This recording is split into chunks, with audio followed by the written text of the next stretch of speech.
হাজার হাজার মানুষ জীবন দিয়ে, হাজার হাজার মানুষ রক্ত দিয়ে পূর্বে যে সিস্টেমে, পূর্বে যে ব্যবস্থায় বাংলাদেশ পরিচালিত হয়েছে, তেমন স্বৈরাচারী, তেমন দুর্নীতিবাদ সিস্টেমের মধ্য দিয়ে বাংলাদেশকে সামনে পরিচালিত করা হবে এমন আশাবাদ আমাদের কারোরই ছিল না।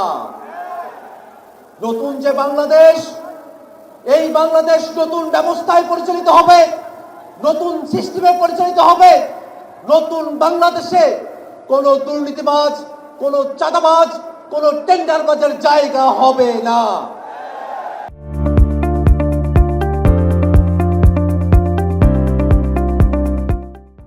সুপ্রিয় উপস্থিতি, দীর্ঘ সময় ধরে বাংলাদেশ যে মুজিববাদী সংবিধান দিয়ে পরিচালিত হয়েছে, সেই মুজিববাদী সংবিধান বাংলাদেশে আর চলতে পারে না। নতুন সংবিধান প্রণয়নের জন্য অবশ্যই বাংলাদেশে গণপরিষদ নির্বাচন আয়োজন করতে হবে। সুপ্রিয় উপস্থিতি, বাংলাদেশে দুইটি পার্লামেন্টের কথা বলা হয়েছে, উচ্চকক্ষ এবং নিম্নকক্ষ।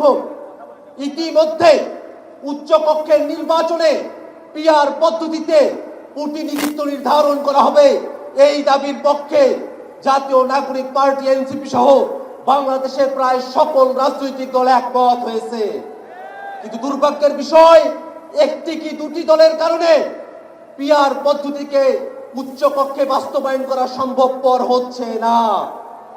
আমরা স্পষ্ট করে বলতে চাই, বাংলাদেশকে যদি নতুন কাঠামোতে পরিচালিত করতে হয়, অবশ্যই পিআর পদ্ধতির বাস্তবতা নিয়ে আমাদের সকলকে গভীরভাবে ভাবনা করতে হবে, বাস্তবায়নের পথ আমাদেরকে অন্বেষণ করতে হবে। সুপ্রিয় উপস্থিতি, বাংলাদেশে এ যাবৎকালে যে নির্বাচনী ব্যবস্থা আমরা দেখেছি, যে নির্বাচনী কাঠামো আমরা দেখেছি, সেই নির্বাচনী ব্যবস্থা এবং কাঠামোতে বাংলাদেশের সামনে নির্বাচন আমরা আর হতে দিতে চাই না। বেশি শক্তির বলে, কালো টাকার বলে, জোর জবরদস্তি করে, কেন্দ্র দখল করে বাংলাদেশের নির্বাচনে জিতে আসার যে ব্যবস্থা, সেই ব্যবস্থা অবশ্যই পরিবর্তন করতে হবে। হাজার মানুষের জীবনের ভিতর দিয়ে যে নতুন বাংলাদেশ আমরা পেয়েছি, সেই বাংলাদেশকে আমরা আর কখনোই ব্যর্থতায় পর্যবসিত হতে দেব না। নতুন বাংলাদেশ যাতে প্রতিষ্ঠিত না হয়, সেই কারণে বিদেশি শক্তিগুলো তারা মাথাচাড়া দিয়েছে। আমরা স্পষ্ট করে বলতে চাই, বাংলাদেশের সংস্কারকামী জনতা, বাংলাদেশের সংস্কারপন্থী জনতা, আমরা সকলে ঐক্যবদ্ধ। বিদেশি হোক, দেশি হোক, কোন শক্তি বাংলাদেশের সংস্কারের আন্দোলনকে দাবায়ে রাখতে পারবে না।